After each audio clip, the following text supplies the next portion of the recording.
General Hospital spoilers teased that the rain over Port Charles that night seemed to carry a heaviness that mirrored the storms brewing in more than one heart.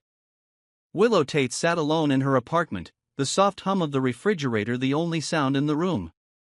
The court's decision still rang in her ears, those cold, final words that stripped her of custody of Wiley and Amelia. She had walked out of that courtroom feeling as though her entire world had been ripped from her grasp, each step down those courthouse stairs heavier than the last. She thought she'd hit rock bottom. She thought there was no further to fall. She was wrong. Because that same evening, when she returned home hoping for the comfort of her fiancé's arms, she instead walked straight into the shattering truth. Drew Kane, the man she was set to marry in a matter of days, had been sleeping with her mother, Nina Reeves. It had been Brooke Lynn, of all people, who had let the truth slip. Not out of malice, but as a frustrated outburst during an unrelated argument. But to Willow, it didn't matter how the truth came out. What mattered was that it had been real. Her mother, a woman she had only recently begun to rebuild any semblance of a relationship with, had once again destroyed her trust. And Drew, her safe harbor after years of storms, had become just another wave pulling her under. The wedding was cancelled without ceremony. Willow sent back the dress, closed the door to the venue, and shut Drew out of her life entirely. Or so she thought. Days later, he appeared at her door, but he wasn't there to apologize. He came with a threat. He knew about the incident with Daisy, the months-old secret Willow had buried deep. She had followed Daisy after suspecting her of manipulating Sasha into leaving town, but in doing so had crossed a line. She had confronted Daisy in a way that could easily be painted as harassment, and if Drew leaked that story to the wrong ears, Willow's already damaged reputation could be completely obliterated. He made it clear, stay out of his way, and maybe he'd keep her secret. But the glint in his eyes told her this was far from over. Willow had no one to turn to, or so she thought, until a twist of fate put Harrison Chase in her path. Chase had been having his own private battles. His marriage to Brooke Lynn Quartermain had been strained for months. Their disagreements had started small, late nights at work, conflicting priorities, but the wedge had deepened when Chase brought up the idea of adopting a child from a local orphanage. He had seen a boy there thin, with eyes far older than his years, and he couldn't shake the urge to help him. But Brooke Lynn shut it down immediately. She wasn't ready, she said. She didn't want to take that on. To Chase, her refusal didn't just close the door on one boy. It reopened an old wound he thought had healed. Years ago, Chase had been told he was infertile. A routine physical had revealed what the doctors said was irreversible. He had grieved the family he'd never have, learned to accept it, and poured his energy into other dreams. But earlier that year, after an unrelated medical review, he had learned that the initial conclusion had been wrong. There had been a lab mix-up. Chase wasn't infertile after all. The news had been a shock, hope and fear tangled into one, but Brooke Lynn's lack of enthusiasm for building a family had left him wondering if that hope had anywhere to go. On a night when the weight of that disappointment felt like too much to carry, Chase found himself in the same dimly lit corner of the floating rib as Willow. She was nursing a glass of wine, staring blankly at the condensation on the table. He recognized that kind of quiet. It was the kind that didn't need words to explain. They didn't start with confessions. They started with the kind of small talk that keeps two people from falling apart, comments about the weather, about the slow service, about how Port Charles felt heavier these days. But slowly, like threads unraveling, the conversation deepened. Willow told him about the betrayal, about losing Wiley and Amelia, about Drew's threat hanging over her like a storm cloud. Chase listened, not with the detached politeness most offered, but with the kind of presence that made her feel truly seen. When her voice broke, he reached across the table, covering her hand with his. His palm was warm, steady, and she clung to it like an anchor. By the time the rain outside had stopped, they both knew neither of them was ready to go home alone. Back at Willow's apartment, they sat side by side on her bed, the air thick with words they couldn't quite say. Her tears had left her cheeks flushed, and when Chase brushed a strand of hair from her face, she didn't pull away. The kiss wasn't planned. It wasn't calculated. It was the inevitable collision of two souls starved for comfort. What began as a gentle connection deepened, pulling them into a night where grief blurred into desire, and the ache in their hearts found temporary solace in each other's arms. The morning brought silence. Chase was gone before the sun fully rose, leaving a note on her counter: "You don't have to face this alone." Willow stared at it for a long time, the memory of his touch still lingering, and then tucked it away in a drawer as if hiding it could make the night vanish from reality. But reality had its own way of making itself known. Weeks later, Willow noticed the changes: nausea in the mornings, fatigue that lingered no matter how much she slept. She tried to ignore it, blaming stress, poor diet, anything but the truth she feared. Eventually, there was no avoiding it. The test in her bathroom confirmed what she hadn't dared to say aloud. She was pregnant. The realization hit her in waves.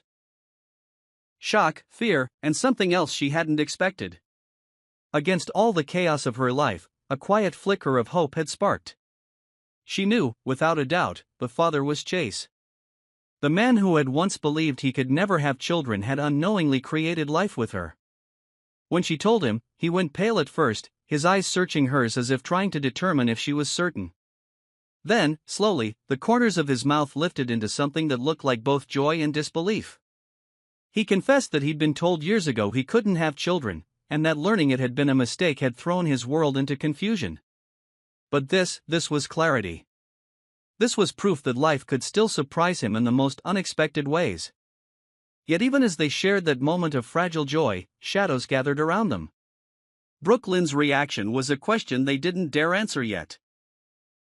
Drew's threats were still very real, and if he caught wind of this pregnancy, he could use it to destroy what little stability Willow had left.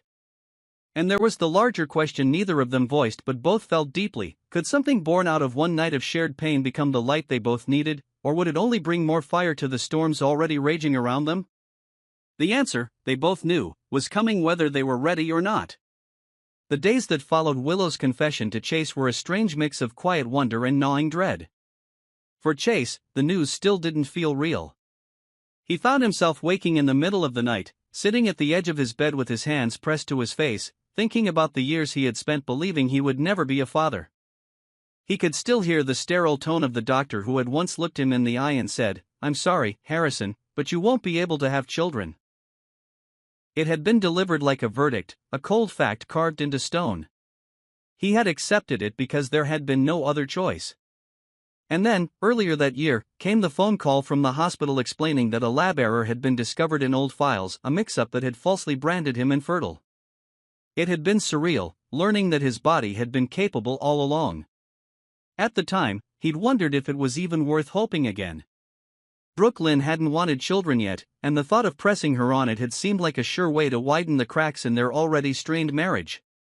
So, he had tucked that fragile hope into a corner of his heart and told himself it was safer not to dream too much. Now, with Willow's pregnancy, that hope had burst into full color, no longer theoretical but living, breathing reality. And yet the situation was tangled in so many complications that Chase could barely process it without feeling dizzy. For Willow, the weight of her circumstances felt like a tightrope strung over a storm. She would wake in the mornings and press her hand to her stomach, a mix of fear and tenderness washing over her. The child growing inside her was already changing her, but the rest of her life was still just as fragile, still just as fractured. Drew's threats hovered over her like a predator in the dark, waiting for the right moment to strike. She hadn't told him about the pregnancy, hadn't even dared to hint, because she knew it could become another weapon in his arsenal. And then there was Brooklyn. She didn't know yet, but Willow understood that when she found out, the fallout would be brutal. Brooklyn and Chase had been teetering on the edge for months, their disagreements over family and priorities quietly eating away at whatever foundation they'd built. Learning that Chase had created a child with someone else, even if it had been before either of them truly ended things in their hearts, would not be news she could take lightly. The storm finally broke one evening when Brooklyn came home from the Quartermain mansion to find Chase sitting at the kitchen table, hands clasped tightly, as if physically holding himself together. He didn't ease into it, didn't soften the truth. He told her about Willow, about the night they had leaned on each other in their darkest hours, and about the baby. At first, Brooklyn just stared at him, the words failing to register. Then her jaw tightened, and she stood so suddenly her chair scraped harshly against the floor. "You got her pregnant," she said, her voice cracking between disbelief and anger. Chase tried to explain how he'd been told for years he couldn't have children, how the night with Willow hadn't been about betraying her but about two people drowning and clinging to each other to survive. But Brooklyn's face was unreadable, her walls going up faster than his words could reach her. She reminded him of their fight about adoption, about how she'd been clear she wasn't ready for a child, and now he was telling her he was going to have one with someone else. The argument escalated quickly, each sentence leaving deeper wounds than the last. When she finally walked out the door, slamming it behind her, Chase knew something in their marriage had shattered beyond repair. But the storm didn't end there. Drew, somehow, learned of the pregnancy within days. Willow suspected Daisy, still lurking in the shadows of Port Charles, had let it slip in exchange for some favor or leverage. The moment Drew showed up on Willow's doorstep, the smug gleam in his eyes told her he'd already figured out how to use this to his advantage. He reminded her, almost casually, that secrets had a way of surfacing in Port Charles. If she didn't want her incident with Daisy to become a public spectacle, she'd do well to stay in line. And now, with her carrying Chase's child, Drew suggested it would be unfortunate if rumors started spreading about her pattern of instability and poor judgment. Willow's hands clenched into fists at her sides, but she said nothing.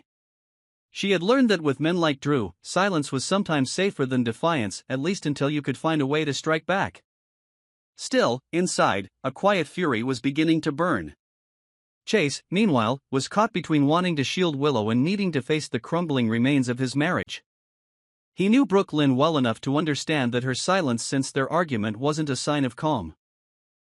It was the kind of stillness that comes before a breaking wave.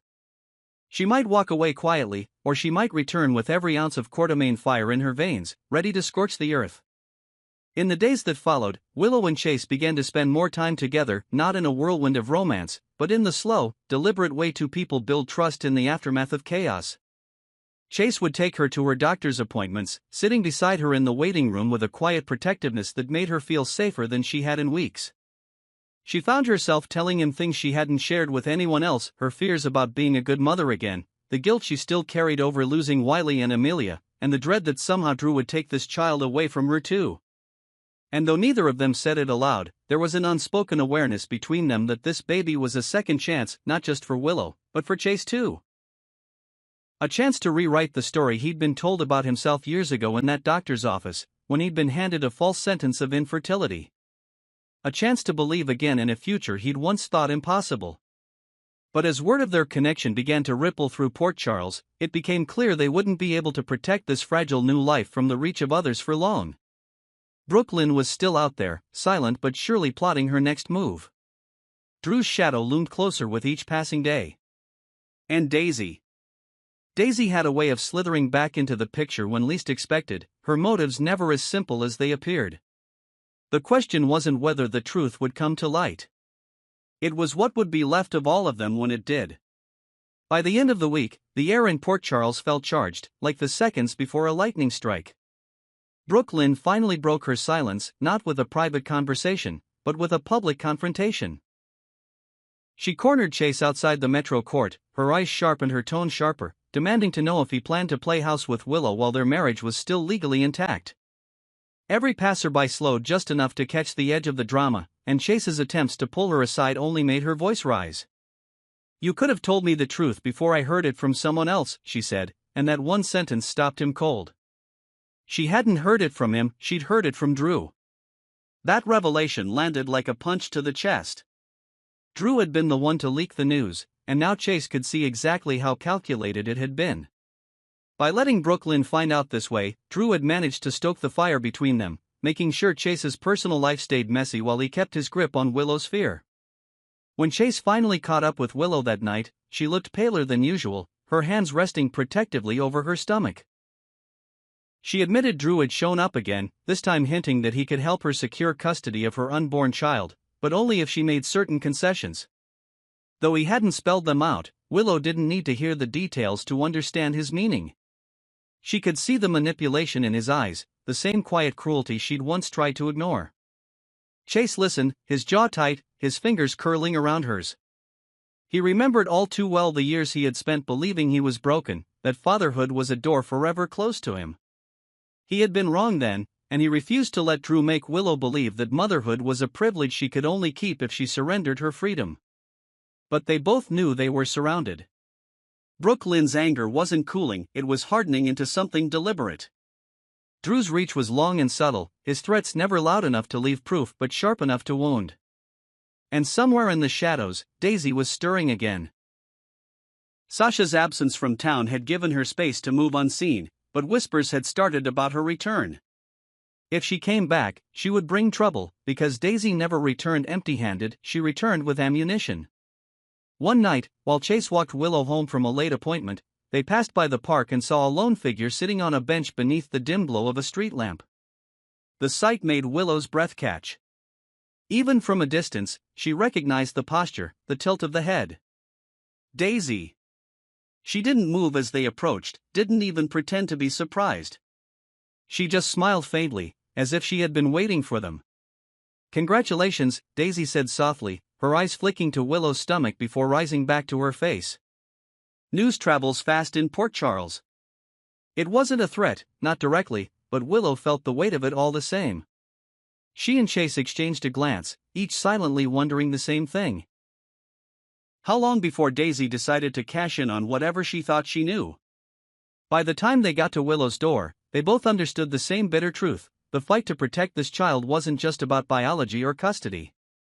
It was about surviving the kind of tangled, ruthless web that only Port Charles could spin. And if they weren't careful, it could pull them both under before the baby even had a chance to take its first breath.